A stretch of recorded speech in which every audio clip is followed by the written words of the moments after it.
wait till you finish. Let me finish ogling you. Your photograph. Now I'll sit down and look interested in what you have to say.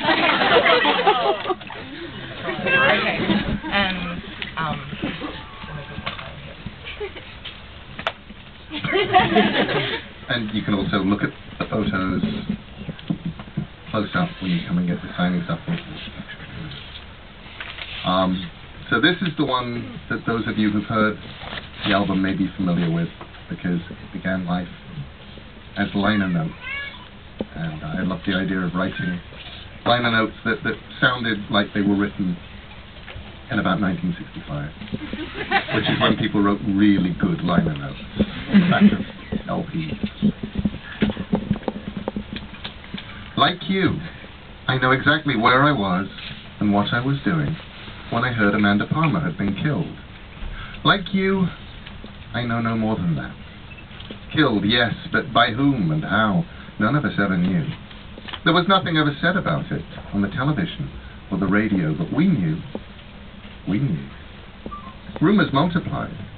I met a Hell's Angel in a bar in Encino who swore blind that he knew a man who claimed to have crushed in Amanda's skull with lead piping on behalf of a crazed ex-boyfriend. It became a national obsession. Who killed Amanda Palmer bubblegum cards were traded and traded again in schoolyards across America. I still own 2 of them. One shows Amanda's bullet-riddled corpse dangling from a wall. The other shows her body washed up on the shore of an unidentified lake, her face blue and puffy from the water, the claws of some crustacean pushing out from between her purple lips.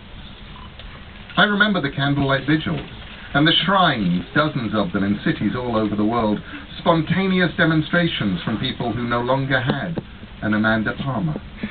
They lit candles and left behind telephones, scalpels, exotic items of underwear, plastic figurines, children's picture books, antlers, love. She went as she would have wanted to go. That was what an Amanda Palmer impersonator told me in a pub off Carnaby Street.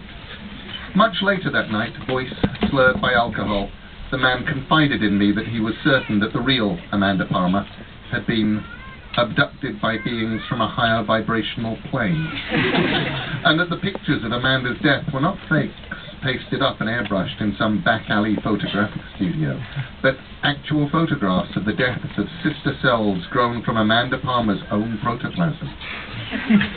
Very young children made up songs about the different ways Amanda died, killing her happily at the end of every verse, too young to understand the horror. Maybe it really was how she would have wanted to go. If you see Amanda Palmer on the street, kill her, said the graffiti under the bridge in Boston, and beneath that somebody else wrote, "That way she'll live forever."